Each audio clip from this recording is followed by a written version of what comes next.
Et parmi les erreurs aussi que les gens font dans le chapitre des bid'a, avant qu'on ne commence à rentrer dans les règles qu'il faut retenir concernant les bid'a, c'est que vous voyez des gens qui viennent et vous disent, quand tu dis que ça c'est une bid'a, il te dit, donne-moi le dalil qui dit que ça c'est une bid'a. Regardez, hein. Il dit, donne-moi le dalil qui dit que ça c'est une bid'a. On dit, toi là, lam tafham shay'an. Toi tu n'as encore rien compris. Rien. Rien compris du tout. On te dit ici que la bid'a, ça n'a pas été prouvé par un verset du Coran, un hadith authentique, ni le consensus, ni le ijma, ni pardon l'analogie authentique. Tu demandes encore quel dalil. Ish tas'al. Tas'alish. On te dit là il y a dalil, c'est-à-dire il n'y a pas un dalil qui justifie ce que tu as entendu. La bid'a c'est ça, la bid'a ça veut dire qu'il n'y a pas un dalil. Maintenant tu demandes encore quel dalil qui dit que ça c'est une bid'a. Ghalat. Wa khata. C'est toi qui dois apporter le dalil qui dit que ce que tu es en train de faire là c'est sunna. Et ça me fait penser à une histoire. Une sœur une fois qui a ramené, elle dit son oustaz. On lui a dit non, lorsqu'on te fait le salam, lorsqu'on te dit assalamu alaikum wa rahmatullahi wa barakatuhu, avant de répondre tu dis d'abord amin, après tu réponds. Il dit non, si ça c'est une bid'a, c'est une innovation. Le prophète Mohammed sallallahu alayhi wa sallam, c'est lui qui nous a enseigné le salam. On faisait le salam au prophète, au temps du prophète, on le saluait. On n'a jamais vu un hadith où le prophète avant de répondre au salam, il disait d'abord amin. Après, il y a quelqu'un qui a écrit, qui a dit mais le salam ça veut dire quoi en fait, la salutation, la traduction de ça? Parce qu'en fait la traduction de ça c'est quoi? Quand je dis assalamu alaikum, ça veut dire que la paix soit sur vous, hein, wa rahmatullahi, et la miséricorde d'Allah, wa barakatuh, et les bénédictions d'Allah.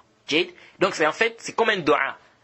Donc ça veut dire qu'on doit d'abord dire amin avant de répondre. J'ai dit là, c'est une bid'a, le prophète n'a jamais fait ça. Au contraire même, nous avons des hadiths qui montrent clairement que le prophète, on le saluait, et il ne faisait jamais. Et il y a un frère qui me disait ça fait pas très longtemps, il me dit qu'il connaît beaucoup de gens qui font ça au pays.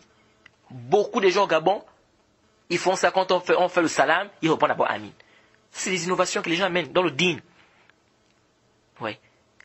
Et tu viens, tu apportes ça, et tu viens c'est-à-dire dispatcher, propager ça.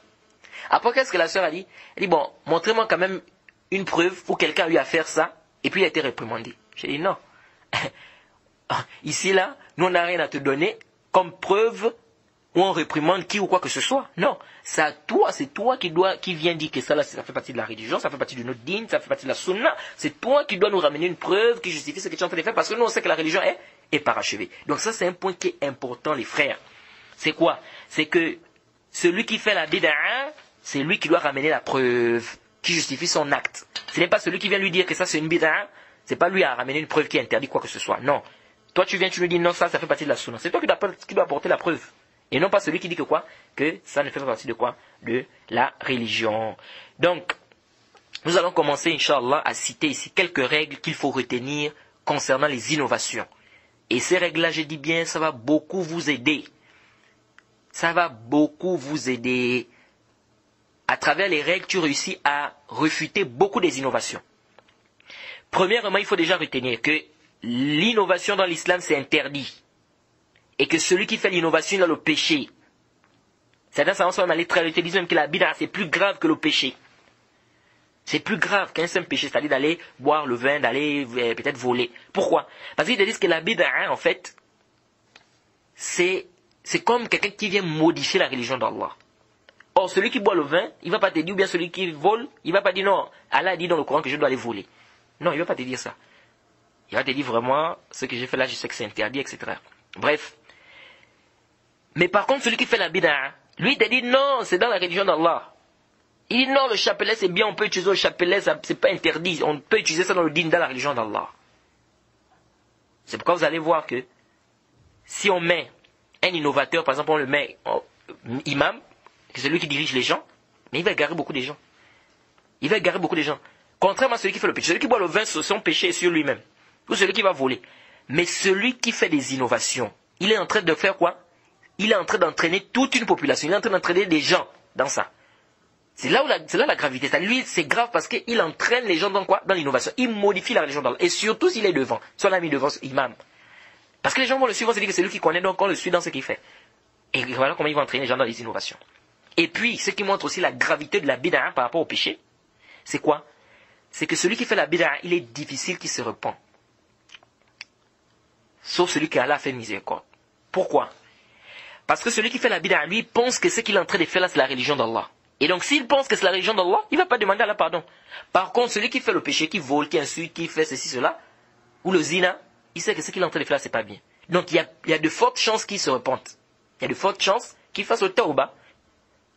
Par contre, celui qui fait la bid'a, les chances sont quoi? Sont minimes par rapport à celui qui fait le péché. Parce que lui, il pense que ce qu'il est en train de faire là, c'est quoi? C'est la religion d'Allah. Et s'il pense que c'est la religion d'Allah, il sera difficile pour lui de faire quoi? Le tawbah. Donc, la bid'a, c'est grave. C'est très grave. C'est pourquoi les savants mettent en garde contre les mubtadi'. On met en garde contre les gens des sectes, contre les gens des innovations. Les gens qui veulent aujourd'hui nous dire non, enseigner aux gens les bonnes manières et tout ça c'est batil. Tout ça c'est quoi? C'est batil. On doit enseigner aux gens le haqq, le tawhid, on doit faire le tahzir du shirk, on doit faire le tahzir des bid'a et des gens des bid'a et des gens du shirk. Il faut vraiment venir enseigner aux gens les bonnes manières. Quand ça c'est d'enseigner aux gens les bonnes manières et puis les gens n'ont pas de base dans leur religion. Même les non-musulmans, il y en a qui se comportent très bien, qui ont des très bons comportements. Parfois même des meilleurs comportements même que certains musulmans. Au niveau des akhlaq. Vous voyez? Mais est-ce que ça fait de lui qu'il est meilleur que le musulman? Abadan. Il n'est pas meilleur que le musulman, il ne sera jamais meilleur que le musulman, tant qu'il est dans son kufr. Ça c'est très important. Donc, premièrement, il faut retenir que la bid'a, c'est haram, c'est interdit de faire les bid'a. Celui qui fait les bid'a, il a le péché. Une fois qu'il me disait, il me dit non, c'est interdit, mais on ne peut pas dire qu'il a le péché. J'ai dit, mais subhanallah, qu'est-ce que tu racontes? Si tu dis que c'est interdit, khalas. Ce qui est interdit, celui qui fait, c'est là quoi? À l'origine, c'est qu'il a le péché. Ça, c'est l'origine. Ça, c'est l'origine. Quand on dit ça, c'est haram, à l'origine, quand la personne fait, c'est qu'il a le péché. Maintenant, Allah va le châtier, ça c'est autre, ça c'est un autre débat là-bas. Mais celui qui fait le péché à l'origine, celui qui fait quelque chose qui est interdit, à l'origine on dit quoi? Que c'est un péché. C'est ma'asiyah. C'est une désobéissance à Allah subhanahu wa ta'ala. Donc la bid'a elle est interdite. C'est pourquoi le prophète a dit kullu bid'atin dalala wa inna kulla bid'atin dalala wa kulla dalalatin fin nar. C'est-à-dire toute bid'a est un égarement et tout égarement conduit en enfer. Ce qui conduit en enfer, c'est un péché ou c'est pas un péché? Donc il est interdit de faire des bid'a. Il est interdit de faire quoi? Des bid'a. Il n'y a aucun doute là-dessus.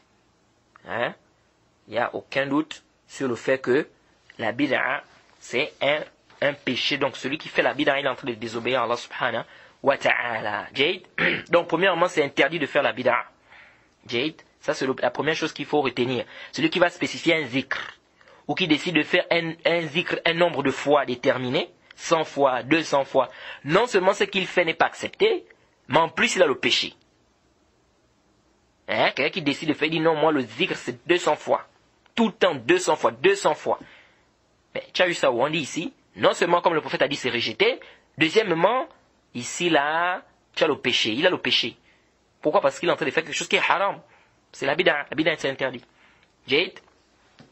Deuxième règle à retenir dans la bid'a. La bonne intention ne suffit pas pour rendre l'acte valide auprès d'Allah subhanahu wa ta'ala. Il faut la conformité à la sunna. Tout acte pour qu'Allah accepte ça, il faut quoi? Deux conditions essentielles. Même si on avance des conditions de complémentarité. Mais deux conditions essentielles doivent être réunies. C'est quoi? La sincérité. Donc faire pour Allah, rien que pour Allah. Et deuxièmement, il faut que ça soit conforme à la sunna. Si c'est pas conforme, c'est rejeté. C'est pourquoi le prophète a dit Man ahdatha fi amrina hadha ma laysa minhu fahuwa rad. Celui qui va faire un acte dans notre religion qui n'en fait pas partie, ça sera rejeté. C'est-à-dire que même si ton intention est bonne, c'est pas accepté, c'est rejeté. C'est comme ce qui s'est passé au temps de Ibn Mas'ud, le hadith est dans le Musnad de l'imam ad-Darimi, que Ibn Mas'ud est venu, il a trouvé des gens dans une mosquée, ils étaient en groupe, ou dans la mosquée. Ils étaient en train de faire quoi? Il y avait quelqu'un qui était au milieu, et ils étaient en groupe en train de faire le zikr. L'autre dit, faites le tasbih, sabbihu miya. Kabbiru miya, faites le takbir 100 fois, faites le tasbih 100 fois. Il leur a dit, mais attendez. Ou bien, vous êtes sur une voie qui est meilleure que la voie des compagnons du prophète, ou vous avez ouvert une porte à l'égarement. Ils ont dit, mais Ibn Mas'ud, nous, on ne veut que le bien. Il a dit, mais combien de personnes veulent le bien, mais ils ne l'atteignent pas? Donc la bonne intention ne suffit pas, les frères. La bonne intention ne suffit pas. On ne dit pas, al-wasa'il tubarr al-maqasid tubarr al-wasa'il. C'est-à-dire que la fin justifie les moyens. Là, dans l'islam, c'est pas ça. C'est-à-dire, j'ai une bonne intention, j'ai envie de construire une mosquée, donc je dois aller voler l'argent pour venir construire la mosquée parce que mon intention est bonne et dire que l'argent, là, bien ce que je suis en train de faire, c'est bien. Pourquoi? Parce que mon intention est bonne. Là, khata. Ici, dans l'islam, on dit quoi? On dit l'intention ne suffit pas. Et ça me fait penser à une histoire. Un frère, une fois, il est venu faire une conférence, et il a mené un hadith da'if. Oh, la langue du paradis, le prophète a dit non. On dit que le prophète a dit, Allah m'a fait aimer la langue arabe pour 3 choses. Parmi ça, c'est que la langue arabe, c'est la langue du paradis. Peut-être vous avez déjà entendu ce hadith. Ça, c'est un hadith da'if. Alors, il y a une fois qu'il s'est levé, il a dit, mais, Cheikh, le hadith, ça, c'est un hadith da'if. Vous connaissez ce qu'il a dit? Que la langue du paradis, le hadith qui dit que la langue du paradis, ce sera la langue arabe. Il dit, je sais que c'est da'if. Mais j'ai dit ça, c'est pour encourager les gens à apprendre la langue arabe. Bi, ça m'a occulte. Quelle mauvaise parole. Tu veux encourager les gens avec quoi? Le mensonge sur le prophète? Regardez-moi les gens comme ça. Vous voyez comment les gens sont? Le prophète Mohammed sallallahu alayhi wa sallam dit dans un hadith mutawatir, à connotation notoire, le hadith est dans le Sahihain et dans bien d'autres livres, des sunan, etc. أن النبي صلى الله عليه وسلم قال من كذب علي متعمدا فليتبوأ مقعده من النار. Il dit celui qui ment sur moi délibérément qu'il ne peut pas sa place en enfer. Hadith est clair. Jusqu'à ce que le cheikh Mohammed ibn Hadi, Hafizahullah, lorsqu'il nous enseignait, il faisait Sunan Abi Daoud, il expliquait ce hadith. Il dit, le mensonge sur le prophète, c'est grave. Il dit, c'est plus grave que de mentir sur quelqu'un, c'est-à-dire, qui n'est pas le prophète. Et c'est normal. Et d'ailleurs, c'est même dans un hadith. Pourquoi? Parce que ici, tu es en train de faire quoi? Tu es en train de attribuer quelque chose au prophète que le prophète, lui, n'a pas dit. Et surtout quand tu es convaincu que ça, c'est da'if, que le prophète n'a pas eu à dire ça, par exemple. Et tu viens de attribuer son prophète, c'est grave. Ça, c'est comme Nuh. Nuh qui disait, il est en train d'inventer des hadiths sur le prophète. Celui qui lit la sourate Baqara, il aura telle récompense. Celui qui lit telle sourate, il va entrer au paradis. Celui qui fait cette journée, il a dit, mais il y a Nuh. Tu es en train de mentir sur le prophète. Vous savez ce qu'il a dit? Il dit non. Il dit, la akzib alayhi walakinni akzib lahu. Il dit, je ne mens pas sur le prophète, mais je mens pour le prophète. Regardez. Regardez ça. Donc la bonne intention, les fois, ça ne suffit pas. Tu peux avoir une bonne intention, tu vas encourager les gens, mais encourage les gens avec ce qui vient dans le din. Encourage les gens avec le haqq. N'encourage pas les gens dans le batil, dans le faux. Le hadith c'est da'if, c'est da'if. Tu vas pas prendre un hadith qui est da'if pour dire aux gens que non, tu viens encourager les gens avec ça. Jade. Et même les savants, il faut faire attention ici, et même les savants qui ont dit qu'on peut utiliser des hadiths da'if dans les actes méritoires, ils te mettent des chouroutes. Que beaucoup de gens qui viennent avec cette position-là, ils ne connaissent même pas, même une seule condition, ils ne connaissent pas. Ils te mettent des chouroutes. Mais tu ne respectes même pas les chouroutes là, tu viens chez non. Et tu vois des gens, il amène un hadith qui est makzoub, c'est-à-dire un hadith mawdou', faux. Parce que les hadiths da'if ont des degrés. Tu lui dis, le hadith là, c'est un hadith mawdou'. Il te dit, yajuz al-amal bi hadith da'if et fadail al-a'mal. Il dit, mais les savants ont permis qu'on travaille avec les hadiths da'if dans les actes méritoires. Je te dis que le hadith est mawdou'. Mawdou', c'est-à-dire que même les savants qui ont permis, aucun savant n'est précédé même dans ça. Même les savants qui ont permis te disent que parmi les conditions, le hadith ne doit pas être, la faiblesse ne doit pas être très forte. C'est-à-dire que si la faiblesse est très forte, c'est même pas la peine ici de dire que tu peux travailler avec ça. C'est même pas la peine. Abadan. Aucun savant n'était précédé dans ça. Donc ils ne connaissent même pas les chouroutes. Et ils te disent même parmi les chouroutes que tu dois dire aux gens que le hadith est da'if. Tu ne dois pas affirmer, dire que le prophète a dit. Beaucoup de chouroutes que les gens, ils ne maîtrisent pas, ils viennent seulement comme ça avec les hadiths. Il y a juste citer les hadiths da'if, il faut de l'a'amal. Vous voyez? Donc ça, c'est des règles à retenir. La bonne intention ne suffit pas. Ça veut dire quoi ici? Ça veut dire ici que tu as une bonne intention, tu veux faire les azkar, tu veux faire l'adoration, oui. Mais il faut regarder ce que l'adoration là, c'est conforme. Donc ici, c'est la qualité qui est intéressante, qui nous intéresse, et non pas la quantité. Quelqu'un va faire peut-être 12 rakas, mais il fait ça mal, dans des bid'ah, pas comme le prophète a demandé de faire, et quelqu'un qui fait 2 rakas seulement, comme le prophète a demandé, lui il est meilleur. Celui qui a fait 2 rakas est meilleur. Donc ce n'est pas la qualité, la quantité ici. C'est un problème de qualité. L'acte doit être quoi? Conforme à la sunna. Il ne suffit pas seulement d'avoir une bonne intention. Troisième règle à retenir concernant les bid'ah. Tout texte général, tu n'as pas le droit de le restreindre sans preuve. Et tout texte qui a été restreint, tu n'as pas le droit de le généraliser ou d'ajouter quoi que ce soit. Allah subhanahu wa ta'ala, par exemple, dit dans la sourate 33, verset 41. Ya ayyuhallazina amanu zkurullaha zikran kathira. Oh, vous qui avez cru, invoquez Allah de manière constante ou de manière abondante. Tu n'as pas le droit de prendre ce verset de venir restreindre le zikr comme font les soufis. Tu viens restreindre le zikr ici à un nombre spécifique. Tu dis par exemple, moi, j'ai décidé de faire le zikr 300 fois. Parce qu'Allah dit dans le Coran de l'invoquer de manière abondante. Donc moi, je vais faire le zikr 300 fois, ou 400 fois, ou 150 fois. Ici, on dit bid'a. Pourquoi? Car le texte ici, il est général. Allah dit de faire beaucoup d'invocations. Il a spécifié un nombre. Il n'a pas spécifié un nombre. Toi, tu n'as pas le droit de venir spécifier un nombre. Donc, qu'est-ce que tu dois faire? Tu dois faire le zikr sans spécifier un nombre. Jay, tu fais le zikr comme ça, sans spécifier un nombre. Donc, venir spécifier un nombre ici, on dit là, ça devient une bid'a. Venir spécifier un nombre. Tu dis que non, tu dois faire le zikr 400 fois, tu dois faire le zikr 500 fois. Pourquoi tu spécifies ça alors que le texte est général? Et je vous assure que cette règle est importante parce qu'on voit beaucoup de gens qui tombent là-dedans. On a eu de réciter les 3 coups avant de dormir. 3 fois. Lui dit non, moi je vais réciter Kul a'udhu bi rabbin nas, je vais prendre ça 5 fois. Comme ça va être au moins plus efficace. La protection sera plus efficace. On dit bid'a. On t'a pas dit de faire ça 5 fois ou 4 fois. On t'a demandé de faire ça 3 fois. Tu n'as pas le droit d'ajouter. Donc là où il y a une restriction, tu n'as pas le droit d'ajouter. Là où c'est général, tu n'as pas le droit de restreindre. Ça c'est très important les frères. On t'a demandé de faire les subhanallah 33 fois. Toi, tu viens maintenant, tu dis non, je vais faire ça 50 fois. On dit bid'a. Pourquoi? Parce qu'on t'a restreint ça à 33, tu n'as pas le droit d'ajouter. Ce qu'on n'a pas restreint, c'est mutlaq, c'est général, c'est absolu. Toi, tu n'as pas le droit de venir restreindre ça, sans dalil. Jade, ça c'est très important, les frères. Parce que beaucoup de gens tombent dans des bid'a à cause de ça. Tu vois, des gens, ils vont prendre des zikr, des azkar, dans la citadelle du musulman, et ils vont spécifier des nombres spécifiques. Tu dois faire ça 5 fois. Ça là, je dois dire ça 10. Pourquoi ça? Tu as vu ça où? Et tout récemment, il y a un frère quelqu'un qui me demandait, qui me disait que comme je disais que et d'ailleurs je le dis toujours, le fait de spécifier des versets dans le Coran, des nombres spécifiques, faire ça dans la ruqya, ça fait partie des bid'a. Tu dis à quelqu'un que non, il faut prendre la sourate Furqan. Tu lis le premier chapitre, tu lis plutôt la première page 7 fois pour la maladie que tu as. Ou tu lis ça 8 fois pour la maladie que tu as. Tu as eu le daïl là-haut.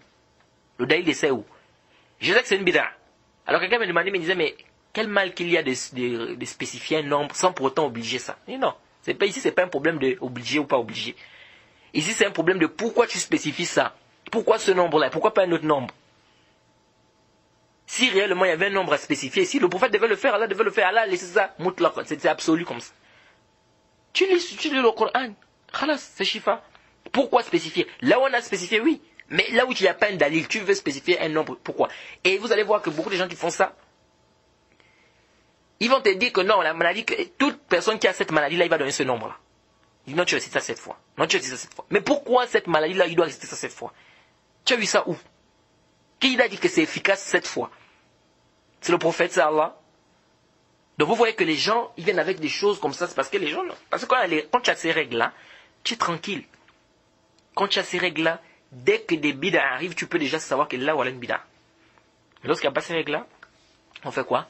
On est embrouillé. Donc on reprend la règle, qui est très importante d'ailleurs. C'est quoi? C'est que tout texte général, ou tout texte absolu qui est venu, mutlaq, tu n'as pas le droit de restreindre ça sans dalil, sans preuve.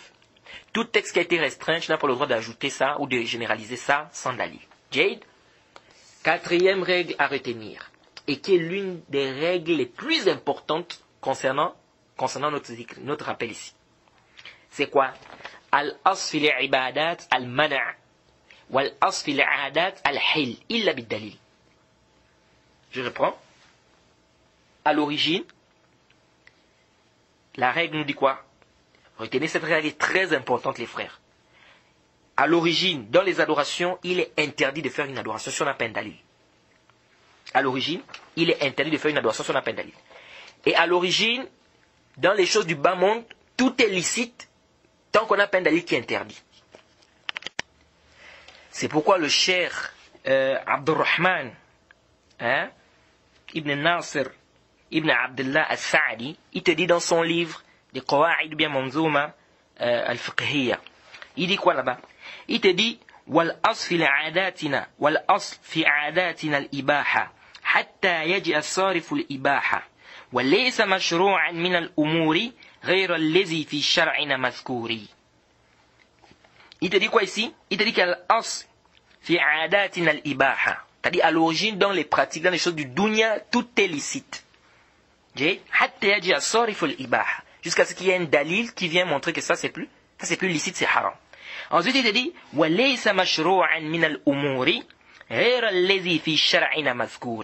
il dit et il n'y a rien qui est légiféré sauf ce qui a été légiféré par la religion d'Allah. C'est-à-dire qu'à l'origine on ne peut dire que quelque chose c'est une adoration que si on a un dalil qu'une demande de faire ça. Si on n'a pas un dalil on dit bid'a. Mais dans les choses du dunya, c'est le contraire. Dans les choses du dunya, on peut faire tout ce qu'on veut jusqu'à ce qu'on ait des dalils qui interdisent. Ça, c'est très important de comprendre ça, les frères. C'est pourquoi, et le dalil même qui vient montrer cette règle, le dalil qui prouve que dans la religion d'Allah, tu n'as pas le droit de faire une quelconque adoration si tu n'as pas un dalil, c'est qu'Allah subhanahu wa ta'ala, il dit dans le Coran, il dit ceci, dans la sourate 42, verset 20. أم لهم شركاء شرعوا لهم من الدين ما لم يأذن به الله. Ou bien aurait-il des associés à Allah qui auraient établi pour eux des lois religieuses qu'Allah n'a jamais autorisées. Intabe. Aurait-il des associés à Allah qui auraient établi pour eux des lois religieuses qu'Allah n'a jamais autorisées. Ça veut dire quoi? Ça veut dire que les lois religieuses, c'est Allah qui doit autoriser. Si Allah n'a pas autorisé, ce n'est pas permis pour toi de faire. À l'origine, tu n'as pas le droit de faire une quelconque adoration s'il n'y a pas un dalil. Cette règle va nous aider beaucoup. Ça veut dire quoi? Ça veut dire que ce n'est pas celui qui te dit que ce que tu fais là, c'est bid'a qui doit t'apporter un dalil. C'est toi qui fais qui doit apporter un dalil. Pourquoi? Parce qu'à l'origine, tu n'as pas le droit de faire s'il n'y a pas un dalil qui t'autorise. Ça, c'est important. Et parmi les dalils encore qui viennent renforcer ça, c'est que le prophète Mohammed a dit dans le hadith de Aïcha,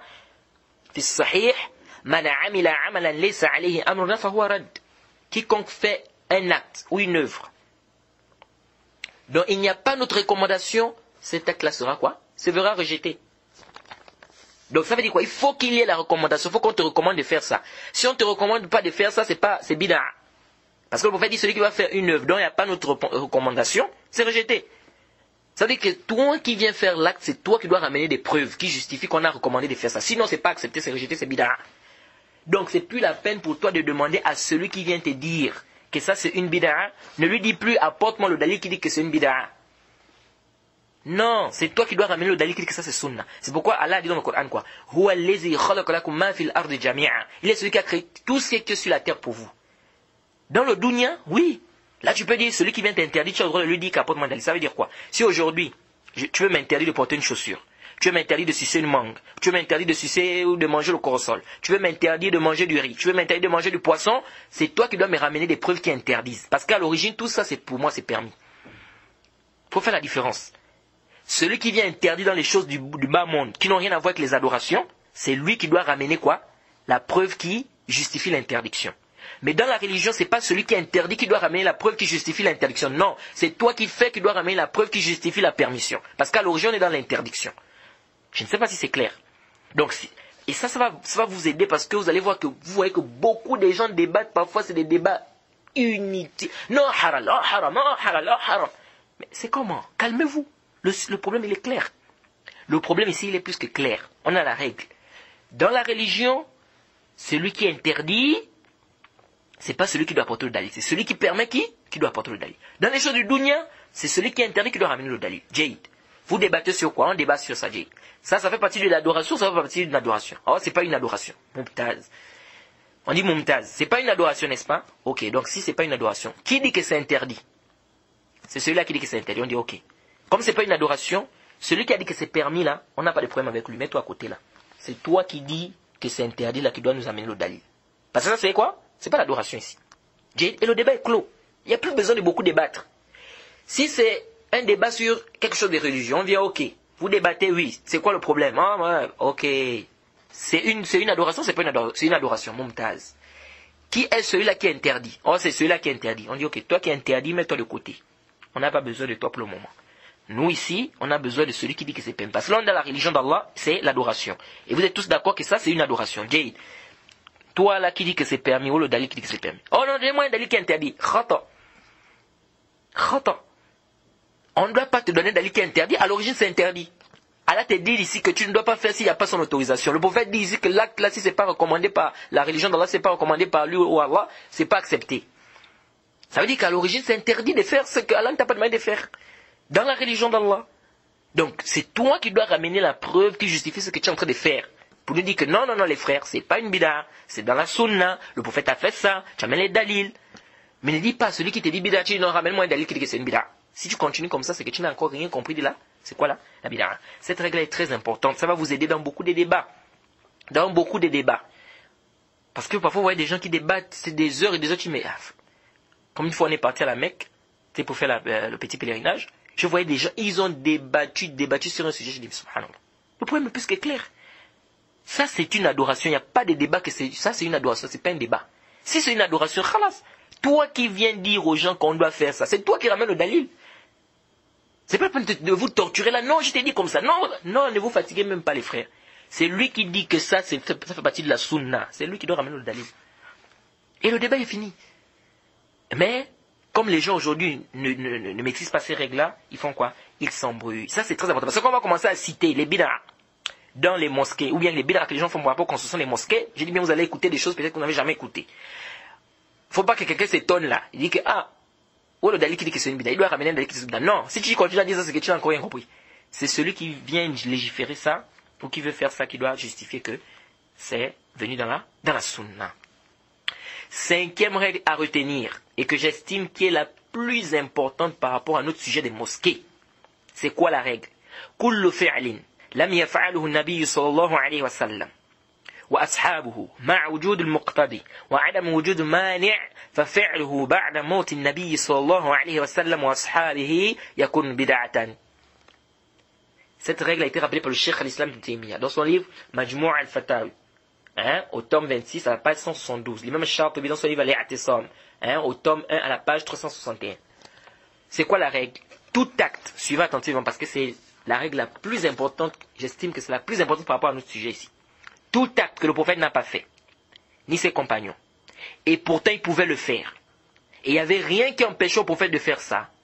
Faire ça après la mort du prophète Mohammed ou ses compagnons, c'est une innovation.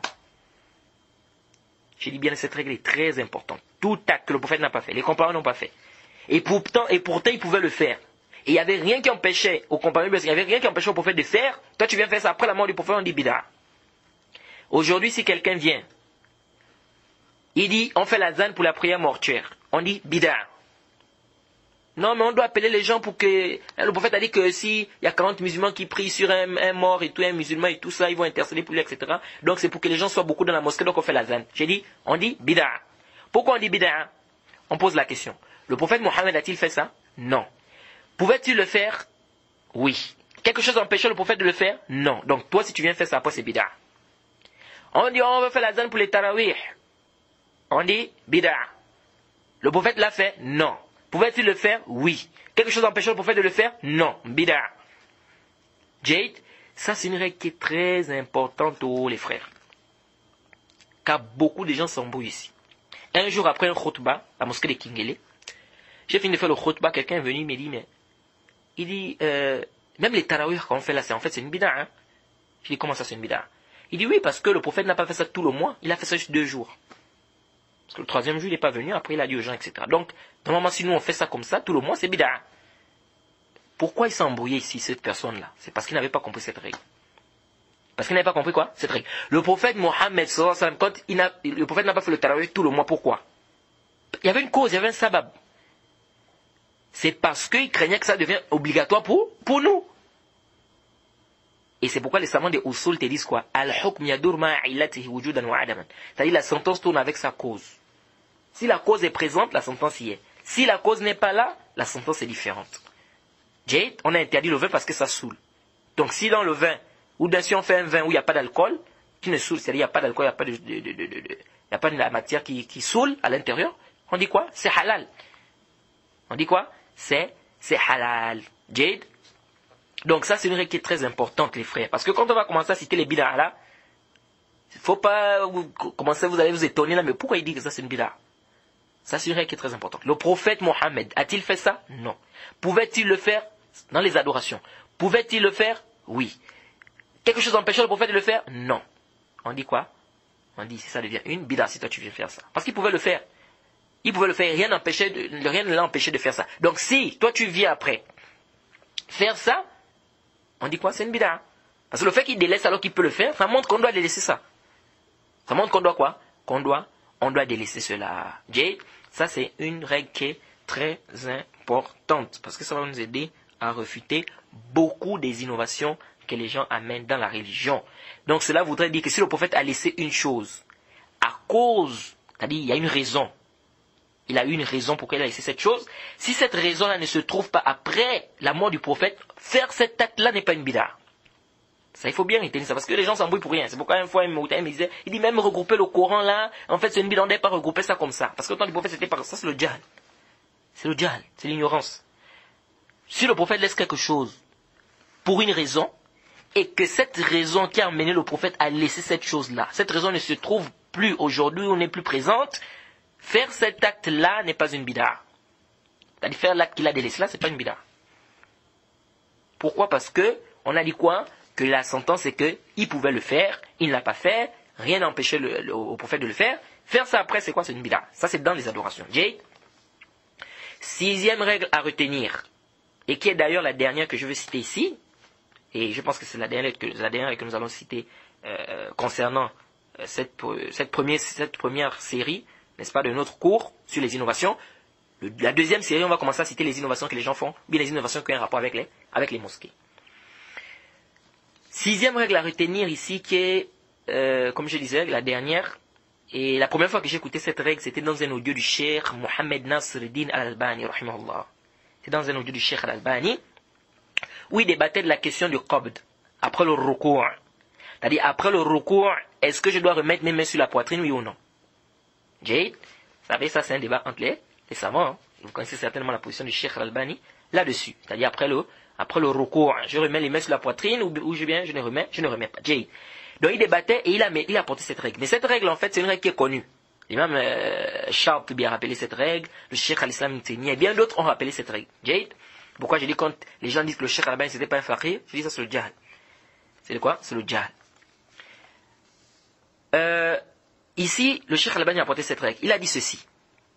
Il dit kullu nassin amin يدخل فيه جزئيات كثيرا جدا ونعلم أن هذا الجزء من نص العام لم يجري عليه عمل السلف ولا عمل أو فالعمل بهذا الجزء مع دخوله في النص العام يكون بدعة.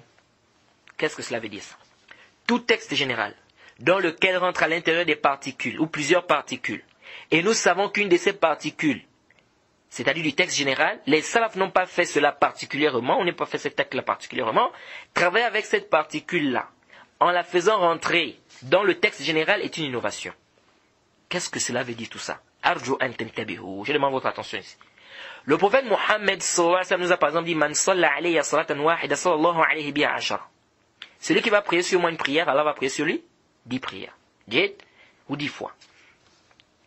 Ici le prophète a dit celui qui va prier sur moi une fois. Le prophète a-t-il spécifié ici à quel moment on doit le faire? Non. Si maintenant on voit quelqu'un, à chaque fois qu'il baille, il dit sallallahu alayhi wa sallam. À chaque fois qu'il baille, il dit sallallahu alayhi wa sallam. À chaque fois qu'il baille, il dit sallallahu alayhi wa sallam. On dit hey, khata wa bid'a. On dit quoi? On dit c'est une bid'a que tu es en train de faire ici. Si on lui dit non, comment ça c'est une bid'a? Le prophète Mohammed sallallahu alayhi wa sallam a dit Man salla alayya salatan wahida sallallahu alayhi biha ashara. Le prophète a dit que celui qui va prier sur moi une prière, Allah va prier sur lui 10 prières. Disons khata, akhtata, ghalat.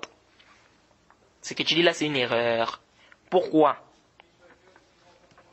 Car la particularité que tu fais ici, les salafs ne l'ont pas fait.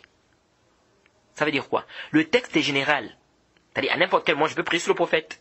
Si je suis assis, si je suis chez moi, si je vais à l'école, lorsque je vais à l'école, je prie sur le prophète. Lorsque je suis assis, je prie sur le prophète. Lorsque je suis chez moi, je peux prier sur le prophète. Lorsque je suis debout, c'est-à-dire, c'est pas spécifique là. C'est-à-dire, on m'a demandé de prier sur le prophète. Donc, je peux prier le prophète quand je marche, je peux prier sur le prophète, pardon. Je peux prier sur le prophète, pardon. Je peux prier sur le prophète lorsque je marche, je peux prier sur le prophète lorsque je suis assis, je peux prier sur le prophète lorsque je vais à l'école, je peux prier, c'est-à-dire sans spécifier un endroit particulier. Jade. Donc il y a plusieurs particules qui rentrent ici. Toi, tu viens spécifier une particule en te basant sur le texte général dans lequel plusieurs particules rentrent. Cette restriction que tu viens de faire, que les salafs n'ont pas eu à faire, c'est une bid'a. Je ne sais pas si vous avez saisi. Cette règle est très importante. Parce que vous allez remarquer la majorité des innovations sur la Terre, comme dit le Cheikh Al-Albani, se repose sur quoi? Sur les textes généraux. Si vous avez compris ces règles-là, je pense que ça va beaucoup vous aider et vous allez comprendre beaucoup de choses concernant les bid'a. Parce que c'est comme ça les gens des bid'a. Quand les soufis, quand ils font les zikrs, ils viennent, ils spécifient. Non, on doit faire 200 fois. Tu vois, le demander d'aller, va te dire, là, il faut faire beaucoup de zikrs. Donc, ils vont tous s'appuyer sur les textes généraux pour venir faire des restrictions. Vous voyez? Or, ici, le texte ici n'a pas spécifié. Pourquoi à chaque fois que tu bailles, tu dois prier sur le prophète? Et c'est comme ça que les gens sont. Donc, cette règle est très importante. Tout texte qui est général et dans lequel, c'est-à-dire c'est général, ça n'a pas spécifié un endroit. Donc, on peut faire ça ici, on peut faire ça là-bas, on peut faire ça. C'est général. Si toi, tu viens spécifier un endroit spécifique sans avoir un dalil, on dit quoi? Ça devient bid'a. Si quelqu'un dit aujourd'hui, le prophète a dit de prier sur lui. Bon, moi je décide, je prie sur le prophète chaque lundi. Chaque lundi, je prie sur le prophète. On dit bid'a. Pourquoi? Parce que le prophète n'a pas spécifié de faire ça chaque lundi. C'est pourquoi je dis que les bid'a, c'est quelque chose de subtil. Parfois, des gens tombent là-dedans, ils ne se rendent pas compte. Le prophète n'a pas spécifié ça chaque lundi. Pourquoi toi tu spécifies ça chaque lundi? On a des prières sur le prophète général. Là où on a spécifié, oui, comme le vendredi par exemple. C'est venu, le prophète a dit de faire beaucoup prier sur lui le vendredi, ça c'est clair. Mais là où il n'y a pas un dalil, toi tu viens, tu spécifies ça, aïna dalil. Et après quand on vient t'aider de ne pas faire, tu dis non, donnez-moi un dalil qui dit que c'est bid'a. Donnez-moi un dalil qui dit que c'est interdit. On dit khata, khalat, akhtata. Jade. Donc ça c'est très important pour nous de comprendre cela. Donc ici là, ça c'est ce qu'il faut retenir ici concernant les règles de manière globale. Parce qu'il y a beaucoup de règles, c'est pas seulement les règles qu'on a citées là. Il y a tellement de règles qui nous aident à comprendre quoi, les innovations. Mais ici ce sont des règles que j'ai voulu citer ici, qui sont les règles les plus, que j'ai trouvées les plus importantes par rapport à notre sujet ici. Donc la prochaine série ou le prochain cours, nous allons Inch'Allah commencer à citer les innovations que les gens font, qui ont un rapport avec les mosquées. Et comme je vous ai dit, vous allez peut-être écouter des choses que vous n'avez jamais écoutées. Et aussi, ne vous affolez pas, c'est la religion d'Allah. Et la religion d'Allah, nous devons faire quoi? Nous devons parler bil ilm. On parle avec science, c'est pas dans l'ignorance. Donc on demande vraiment qu'Allah nous aide et qu'Allah nous facilite et qu'il nous donne la compréhension de la religion. On va s'arrêter par ici. Wa subhanaka Allahumma bihamdik. Ashhadu an la ilaha illa anta astaghfiruka wa atubu ilayk. Assalamu alaikum wa rahmatullahi wa barakatuhu. S'il vous plaît, ne faites pas comme la sœur a dit là-bas, de répondre quoi? De dire amin quand on te fait le salam. Assalamu alaikum.